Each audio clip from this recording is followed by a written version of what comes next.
بسم الله الرحمن الرحيم.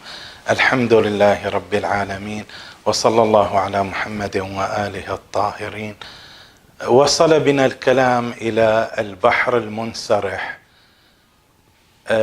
مستفعل فاعلات مفتعل، مستفعل فاعلات مفتعل، إلى صورتين له بالنسبة إلى التام، يعني الذي مستوفي تفاعيله: مستفعل فاعلات مفتعل، مستفعل فاعلات مفتعل. الصورة الثانية مستفعل فاعلات مفتعل، الضرب مستفعل فاعلات مفعول، أو مستفعل اكتبوها ما يفرق الحال. وطبعا نلاحظ أن التفاعيل اللي موجودة عندنا هي متقدمة، مستفعل تقدمت، مفتعل أيضا تقدمت. فاعلات هي نفسها فاعلات، ولكن ماذا؟ بحذف النون فصارت فاعلات. إذن هذه احنا التفاعيل مفروض أنسنا بها سابقا. مستفعل تعني متحرك ساكن متحرك ساكن متحركان ساكن، فاعلات متحرك ساكن متحركين ساكن ومتحرك. مفتعل أيضا تقدمت عندنا الحرف الأول متحرك ساكن ثم ثلاثة متحركات ثم ساكن. مفعول أيضا لعله مرت عندنا بعض التطبيقات. مفعول تعني هكذا: متحرك ساكن متحرك ساكن متحرك ساكن، فتصير مفعول، أو بعض العروضين يكتبها مستفعل. لا فرق بين التفعيلتين، كلها تؤدي إلى نسق واحد وإلى نغمة واحدة، وهي المتحرك والساكن والمتحرك والساكن والمتحرك والساكن، ثلاثة متوالية. فإذا البحر واضح: مستفعل فاعلات مفتعل، مستفعل فاعلات مفتعل. ونلاحظ أنه فعلا منسرح، يعني في نوع من الانسراح والانسيابية موجودة في هذا البحر. مثال النموذج الأول: يا حار همدان من يمت يرني من مؤمن أو منافق قبلا. احنا أيضا ناخذ بس التطبيق الأول والبقية ناخذه شفوي. يا حار هم، يا حار هم، يا حار هم دان من يا حار هم دا ن من يا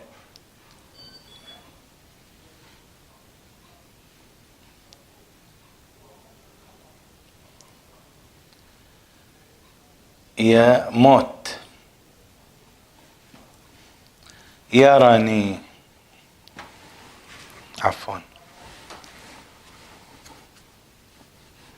فنلاحظ يا حار هم، يا حار هم مستفعل، دان من دان من دا نمن،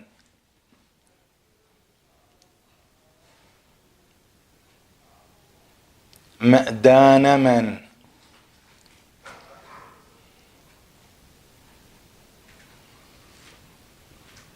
دان من يا، دان من يا. فاعلات فاعلات دان من يا. يا حار هم مستفعل،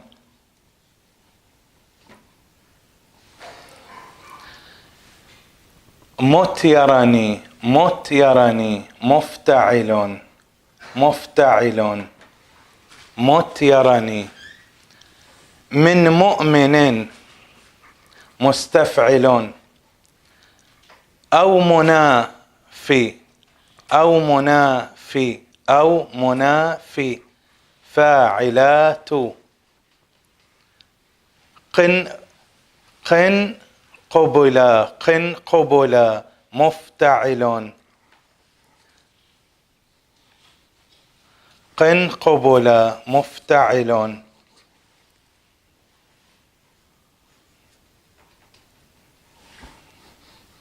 عفوا.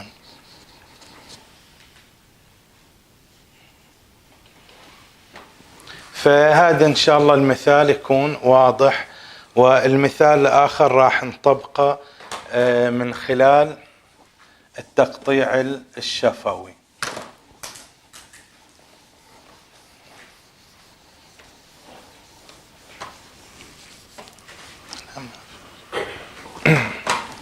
زين، نجي إلى المثال الثاني من هذا البحر.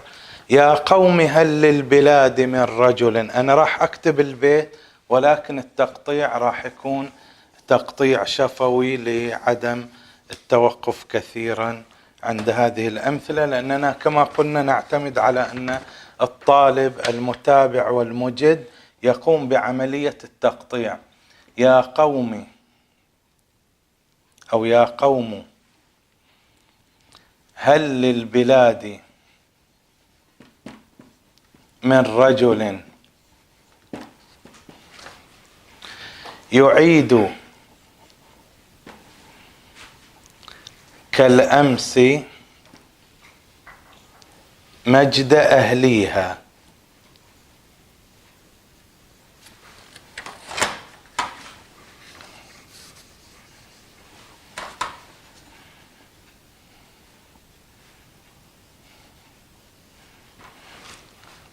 نلاحظ يا قوم هل بنقطعها، والواحد يحاول أن تكون عنده نغمة في التقطيع وتمرس في التفاعيل.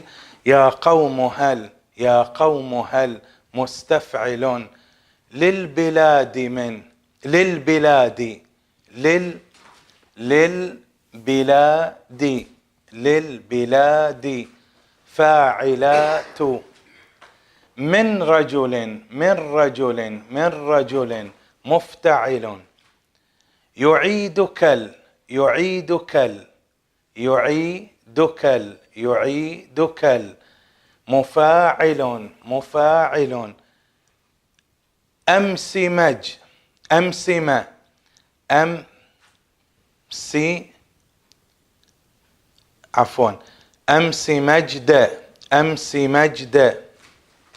شوف لاحظ أمس مجد فاعلات، استغفر الله، فاعلات أمس مجد فاعلات أهليها، أهليها مفعول، أهليها.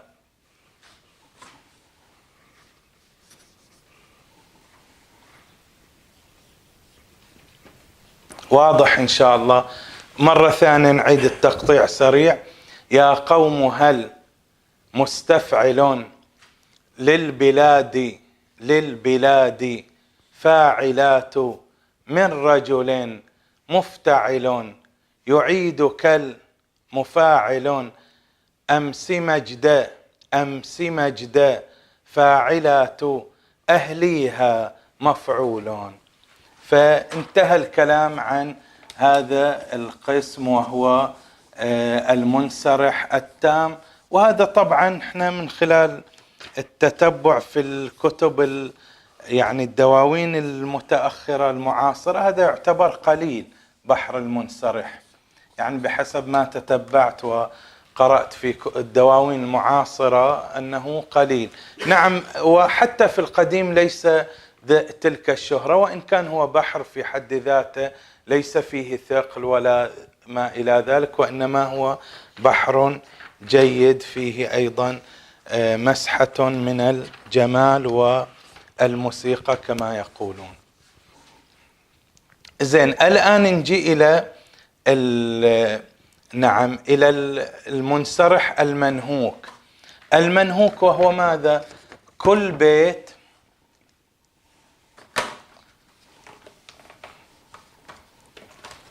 المنهوك. ما هو تعريف؟ احنا هذا نقول التام. المنهوك كل بيت يتكون من تفعيلتين.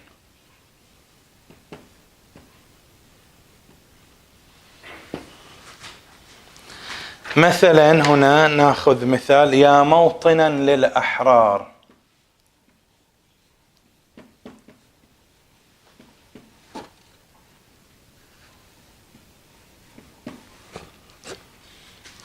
يا معقلا للثوار.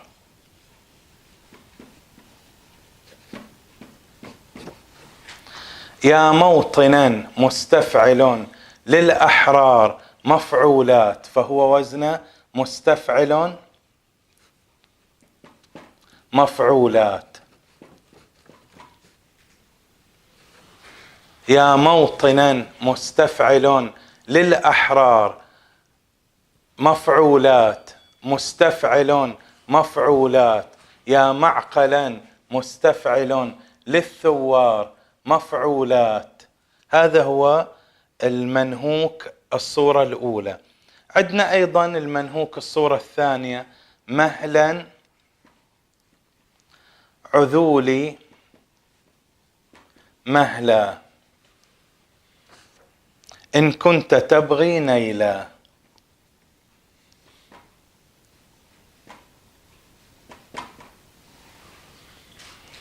عفوا،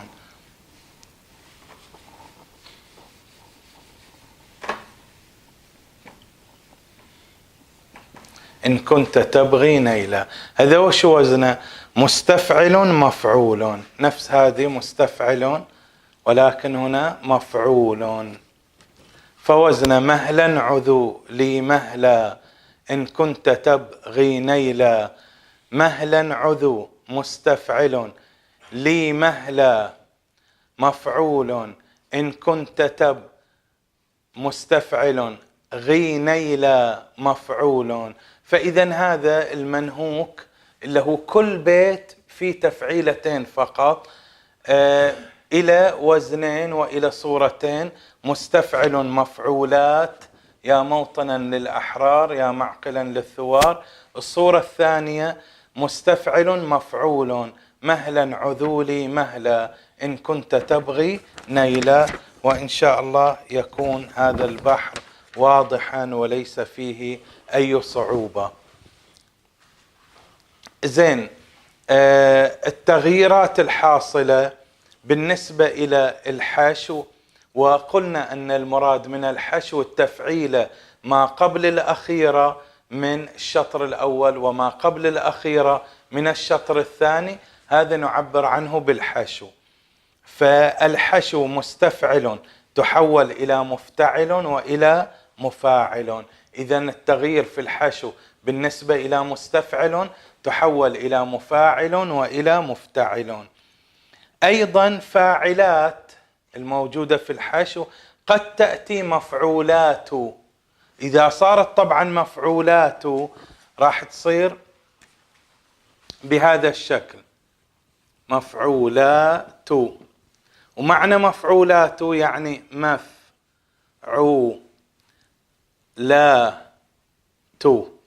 متحرك ساكن متحرك ساكن متحرك ساكن متحرك، راح تصير مفعولات. لكن مجيء مفعولات في الحشو قليل، دائما فاعلات كما وجدنا في الأمثلة. زين، وأما بالنسبة إلى العروض والضرب فهما ثابتان، يعني دائما عندنا في نهاية الشطر الأول مفتعل وفي نهاية الشطر الثاني مفتعلون. وبذلك يتم الحديث عن هذا البحر وهو بحر المنسرح.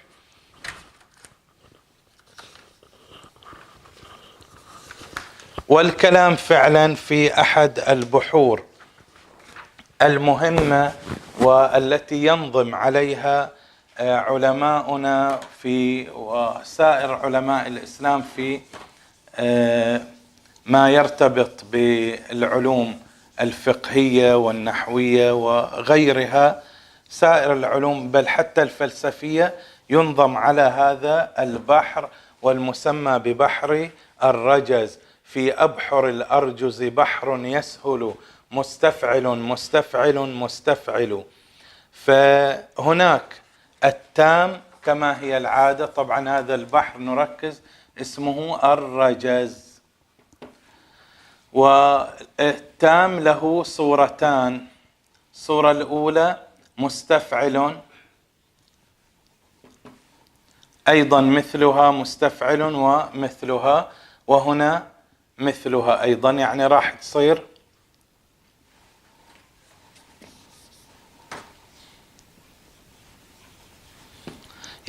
تصير ست تفاعيل: مستفعل مستفعل مستفعل مستفعل مستفعل مستفعل.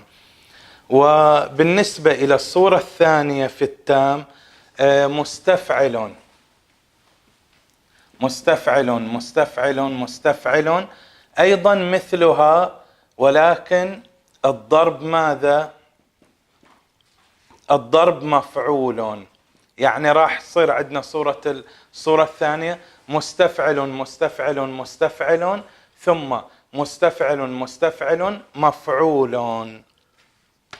نجي ناخذ الأمثلة ونحاول نركز لعلنا لا نكتب حتى نختصر الوقت.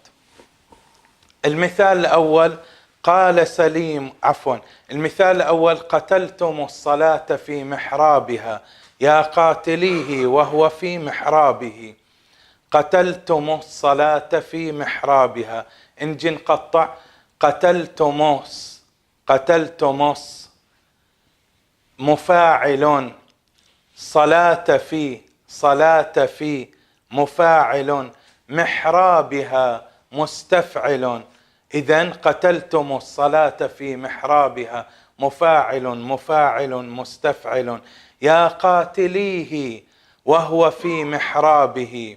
يا قاتلي مستفعل.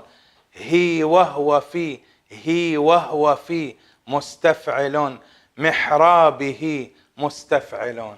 إذن وزن هذا البيت: قتلتم الصلاة في محرابها يا قاتليه وهو في محرابه، وزنه مفاعل مفاعل مستفعل مستفعل مستفعل مستفعل. نجي إلى المثال الثاني في الرجز، وهو ماذا؟ مستفعل مستفعل مستفعل، بعدين مستفعل مستفعل مفعول. قال سليم: قلت يا سلمان هل دخلوا ولم يكن استئذان. قال سلي مفتعل، مقلت يا مفاعل، سلمان مفعول.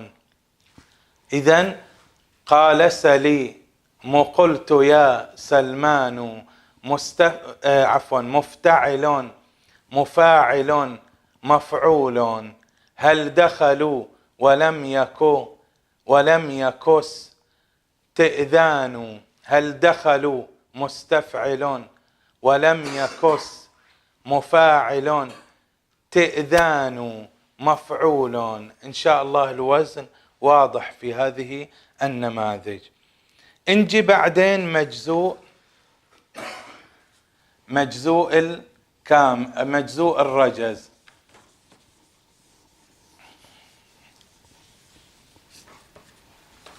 مجزوء الرجز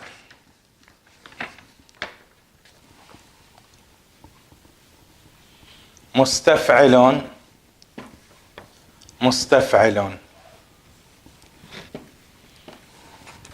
فمجزوء الرجز مستفعل في هذا الجانب، ومثلها في الجانب الثاني. فإذا يعني بعبارة أخرى 4 تفاعيل مستفعل من هذا الجانب و4 تفاعيل من الجانب الآخر. استغفر الله، تفعيلتان وتفعيلتان، فيكون المجموع 4. مثاله: يا لائمي في حبهم قد جاء فيهم هل أتى. يا لائمي مستفعل في حبهم مستفعل، قد جاء في مستفعل، هم هل أتى مستفعل. وعندنا طبعا المشطور، ومراد من المشطور هو كل بيت راح يكون 3 تفاعيل. تحية كالورد في الأكمام، أزهى من الصحة في الأجسام.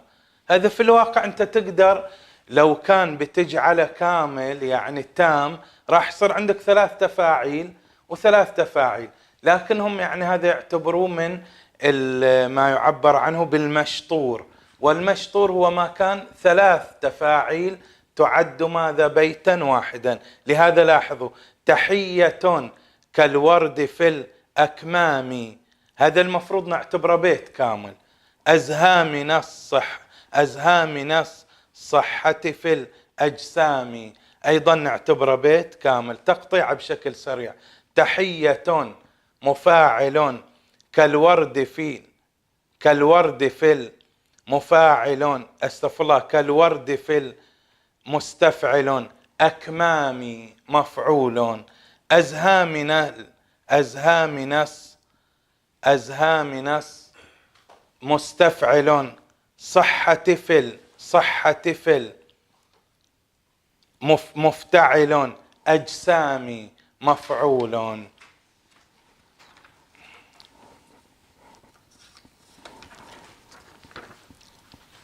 زين، نجي الآن إلى آخر، طبعا هذا اللي يعبر عنه المنهوك. المنهوك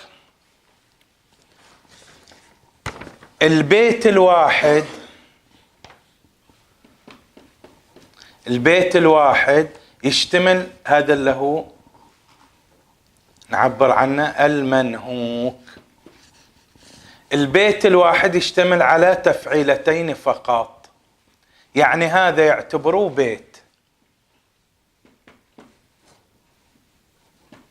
بيت كامل مستفعل.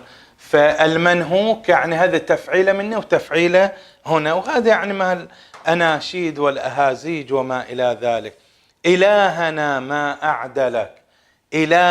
ما أعدلك مليك كل من ملك. إلهنا مفاعل، ما أعدلك مستفعل، مليك كل مفاعل، لمن ملك مفاعل. هذا انتهت تقريبا الصور الأساسية في هذا البحر، وذكرنا له التام وأيضا المجزوء والمشطور والمنهوك. وهذا سبحان الله يعني بحر الرجز كأنما الشعراء تصرفوا فيه بعدة تصرفات. لهذا نجي الآن إلى التغيرات الحاصلة في الرجز. مستفعل تتحول ماذا إلى مفتعل ومفاعل، وتتحول أيضا إلى فعلة. ما معنى فعلة؟ يعني 4 متحركات وساكن. إذن أرد أعيد، مستفعل تحول إلى مفتعل ومفاعل وأيضا فعلة، ولكن فعلة ماذا ليست كثيرة، وإن كانت إجمالا مستعملة عند العرب القدماء وعند العلماء وغيرهم ممن ينظمون على هذا البحر. بالنسبة إلى الضرب يأتي على مفعول ويأتي على فعول، يعني الضرب عندك مستفعل وأيضا مفعول وأيضا فعول. وهذا البحر من أقرب البحور إلى النثر، لذا نظم عليه العلماء في سائر العلوم. مثلا منظومة الحكيم السبزواري رحمه الله في الفلسفة: إن الوجود عندنا أصيل، دليل من خالفنا عليل. هذه المنظومة هي على نسق البحر البحر الرجز. أيضا منظومة ابن الناظم في النحو هي أيضا كلامنا لفظ مفيد كاستقم، وإلى آخر أبياتها. هذه أيضا على بحر الرجز. أيضا القصيدة المشهورة للشيخ الأصفهاني رحمه الله: سل صدرها خزانة الأسرار، وإلى غير ذلك من الأبيات، كلها جاءت على هذا البحر، لأنه كما قلنا أيضا العلماء يتشبثون به فلخفته. وبقي عندنا بحر واحد نأخذه في هذه الليلة إن شاء الله، لا يطول بنا المقام كثيرا، ونحن نوشك على أن نأتي إلى آخر البحور.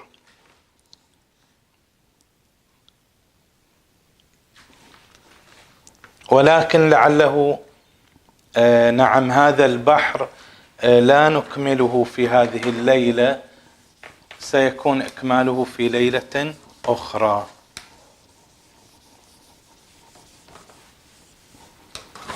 هذا البحر هو بحر المتدارك. بحر المتدارك فاعل فاعل فاعل فاعل. هذه كم؟ 4 تفاعيل كلها على وزن فاعل. فاعل طبعا معناه متحرك ساكن، متحركان وساكن، وكذلك مثلها بقية تفاعيل، ومثلها في ماذا؟ في الشطر الثاني. تمام؟ هذا النموذج الأول. النموذج الثاني، إذن عرفنا فاعل، ومضى أيضا علينا أن فاعل متحرك ساكن متحركان ساكن. الصورة الثانية فاعل 3 مرات، وهذا الشطر 3 مرات، فاعل 3 هنا أيضا 3. النموذج الثالث يتحول فاعل إلى فعل، فعل أو فعل. هذه الصورة الثالثة. هذه أهم الصور الموجودة في هذا البحر. ما هي أمثلتها؟ نأتي إليها. المثال الأول: جاءنا عامر سالما صالحا بعدما كان من عامري. ما يحتاج بعد نكتب، إن شاء الله يكون الأمر واضح، وأذنكم الموسيقية تعودت على هذه البحور. جاءنا فاعل، عامر فاعل، سالما فاعل، صالحا فاعل. بعدما فاعل، كان ما فاعل، كان من فاعل، عامري فاعل. فأرد أعيد البيت: جاءنا عامر سالما صالحا بعدما كان من عامري. هذا النموذج الأول، فاعل 4 مرات. وهذا مو لعله من البحور المشهورة، خصوصا بصيغتيه الأولى والثانية، وإن كان الثالثة هي لها شهرة أكثر، بل يعني توازي البحور المتعارفة. المثال الثاني: قف على دارهم وابكيا بين أطلالها والدمن. قف على، اللي قلنا 3 مرات فاعل 3 مرات فاعل، تقول قف على فاعل، دارهم فاعل، وابكيا فاعل. قف على فاعل، دارهم فاعل، وابكيا فاعل. بين أط فاعل، لالها فاعل، والزمان فاعل. إذن أو والدمن. المهم إذن 3 مرات فاعل. الصورة الأخيرة اللي هو يعبر عنه بعضهم الخبب، وهو هذا القسم منسوب إلى أمير المؤمنين علي بن أبي طالب صلوات الله وسلامه عليه، لما مروا بناقوس يضرب، فقال لهم: ماذا يقول هذا الناقوس؟ فقالوا له: لا ندري. فقال أمير المؤمنين كما ورد هذه الرواية، جاءت يذكرها علماء العروض مثل صاحب ميزان الذهب، موجودة هذه الرواية، وأيضا في البحار موجودة، ولعلها في غيرها من المصادر لمن أراد أن يتتبع. فما هي الأبيات؟ وإذا بالإمام عليه السلام فيما روي عنه يقول: حقا حقا حقا حقا، صدقا صدقا صدقا صدقا، إن الدنيا قد غرتنا واستهوتنا واستلهتنا، لسنا ندري ما قدمنا إلا أنا قد فرطنا. يا ابن الدنيا مهلا مهلا، زن ما يأتي وزنا وزنا. هذا الوزن بعد واضح جدا، لهذا احنا فقط نكتبه للتركيز أكثر. لاحظوا حقا حقا إلى آخره. هذه نقول فعل فعل فعل. حقا حقا حقا حقا. وشو فعل؟ يعني متحرك ساكن متحرك ساكن متحرك ساكن متحرك ساكن متحرك ساكن متحرك ساكن. 4 مرات فعل فعل فعل فعل فعل فعل فعل فعل في الطرف الثاني. زين، نجي إلى التغييرات وبذلك نختم هذا البحر. ما هي التغييرات الطارئة؟ فاعل هي ثابتة، يعني في كل أماكنها هي فاعل على حالها، حتى لو في مثلا فاعل في هذا النموذج الأول والثاني فهي لا تعتبر يعني من الذوق الراقي. ومضافا هو البحر بأكمله، يعني خصوصا في صورتيه الأولى والثانية قليل من ينظم عليه. إذا نقول هو فاعل، هي التفعيلة السارية في هذا البحر بصورته الأولى والثانية. إذن الصورة الثالثة ما هي التغييرات الحاصلة؟ حركات المحدث تنتقل، فعل فعل فعل فعل. يسموه المحدث ويسموه الخبر، هو مشتق من هذا البحر المتدارك اللي هي الصورة الثالثة. فعل فعل فعل فعل 4 مرات و4 مثلها. هذه فعل تحول إلى فاعل. فاعل يعني وشو؟ 3 متحركات. ولهذا مثلا في هذا المثال حركات المحدث تنتقل، فعل فعل فعل فعل. هذه حركات المحدث، لاحظوا حركات المحدث إلى آخره تنتقل حركة، فإذا هذا فاعل. حركات فعل دث تنتقل اللي هو فاعل. طبعا في شيء أنا لاحظته بالذوق، ولعله هذا حتى يمكن هذا يكون شاهد إلى أن فعل تحول إلى فعل وتحول أيضا إلى فاعل، عفوا تحول إلى فاعل. وبتشوفوا اللي يمشي في التطبيقات راح يشوف مثل هذه التفعيلة، وأنه وإن كان حسب ما في بالي ما نصوا عليها العروضين، لكن هي موجودة في استعمالات هذا البحر. يعني هذا اللي هو الخبب أو المحدث اللي هو القسم الثالث، واللي قلنا هو أهم من ذيك الصورة الأولى والثانية، حيث كثر النظم عليه وفيه خفة. قد قال لثغرك، معروفة القصيدة لعله المسماة بالكوثرية للهندي السيد الهندي رحمه الله، اللي يقول في أمير المؤمنين عليه السلام: قد قال لثغرك صانعه إنا أعطيناك الكوثر، وإلى آخره. سودت صحيفة أعمالي ووكلت الأمر إلى حيدر. فهذه القصائد الجميلة هي على هذا الخباب. فإذا قلنا التغييرات الحاصلة هذا ما في تغييرات الصورة الأولى والثانية، هي كلها فاعلون. أما بالنسبة إلى الصورة الثالثة تحول فعل تحول إلى فعل وتحول أيضا إلى فاعل إذا جتها شكل فاعل وبعدها فعل طبعا، وإلا لو تصير فاعلون راح يصير عندنا وشو؟ عيلو.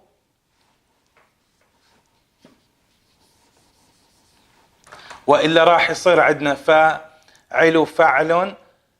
لو صارت هذه فاعلون راح يصير عيلو، وبعدين 3 متحركات، يعني راح يصير عندنا 5 متحركات. لهذا من الخطأ أنه إذا جبنا فاعل نجيب وياها فعل، لازم نجيب وياها فعل. وبهذا تم الحديث في البحر المتدارك، ولعل ما بقي عندنا قليل سوى درسين أو 3 بأقصى حد، ونسأل الله عز وجل أن يوفقنا وإياكم لما يحب ويرضى، وأن ينفعنا بهذا العلم في ديننا ودنيانا.